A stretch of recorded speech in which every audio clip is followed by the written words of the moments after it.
Salut! Aujourd'hui, je te présente ma troisième lecture de 2024. Il s'agit du roman Anya numéro 3, intitulé Le clan des dragons, écrit par Sarah de Gonse. Anya, c'est un univers parallèle où les dragons se sont réfugiés en quittant notre monde. Et c'est possible d'y voyager. Il suffit d'avoir en notre possession une plume de dragon. Le personnage principal, Laurence, a déjà voyagé à Anya 2 fois. Et à son retour, il a rapporté une plume de dragon. Au début de ce roman, la plume de dragon brille, Laurence la touche et, à l'aide de la magie des dragons, il se retrouve catapulté dans Anya avec son amoureuse. Laurence, c'est un jeune garçon qui est le Jonku d'un dragon, c'est-à-dire son âme sœur, sa moitié si on veut. Ce dragon-là s'appelle Kyla et c'est la fille de l'ancienne chef du clan des dragons. Et ça donne que si on appelle Laurence dans le monde de Anya, c'est parce que sa Junku va participer à l'épreuve pour devenir la future reine du clan des dragons.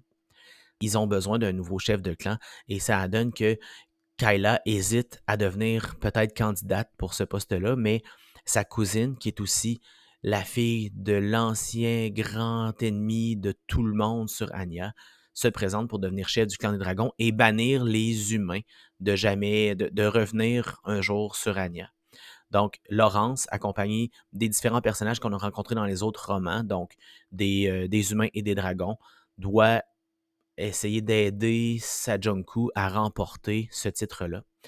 Pour pouvoir devenir chef du clan des dragons, il faut aller dans un endroit qui s'appelle la montagne des possibles, où il y a différentes magies en action et où on aura à affronter notre plus grande peur. Mais évidemment, c'est pas seulement la plus grande peur de la personne qui fait la quête, mais la plus grande peur de tous ceux qui l'accompagnent. C'est un très bon roman de fantasy pour les enfants. Mon fils Hubert, de 10 ans, avec qui je l'ai lu, a beaucoup aimé cet univers-là de Anya. Donc, on a lu les 3 romans en quelques mois. Le troisième roman se termine sur une fin qui est quand même ouverte, donc qui laisse une possibilité qu'il y ait peut-être d'autres aventures avec ces personnages-là. Personnellement, j'ai apprécié cette série-là. La seule chose que j'aurais peut-être à reprocher, c'est la sonorité des noms de plusieurs personnages qui se ressemblent beaucoup. Je comprends l'idée en fantasy d'avoir des noms qui sonnent d'une certaine façon pour illustrer justement l'espèce d'appartenance à un autre monde. Par contre, j'ai trouvé ici que c'était une petite affaire dérangeant que autant de noms aient des sonorités aussi similaires. Sinon, c'est vraiment d'excellents romans pour les enfants, les préados qui aiment les aventures fantastiques, les dragons, ce genre de choses-là. Et c'est de l'action, de l'aventure, c'est drôle, c'est intéressant. Voilà, je vous souhaite une excellente lecture dans le monde d'Anya.